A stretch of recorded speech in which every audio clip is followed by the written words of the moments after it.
Tol. Hmm. Parang kahapon Narang nandiri ka sa akin na sinabi kong gwapo ako. Uy, hindi ah. Di mo ba alam? Nasa dugo namin ang pagiging cute. Ha? Huwag mo nang hanapin sa mukha. Nasa dugo nga eh. Oo nga. Tol.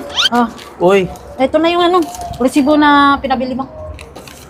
ito na yun, yung sa sibuyas. 50 pesos. Eh, di ba mahal ang bili mo? Hindi Ilang kilo ba to? 7. Eh, magkano ang kilo ng sibuyas? 3. Di ba 3 times 7 equals 58? Are you crazy? Are you out of your mind? Pinababayaran nga ni sa akin yan ng 55, hindi ako pumayag. Binayaran ko lang 50.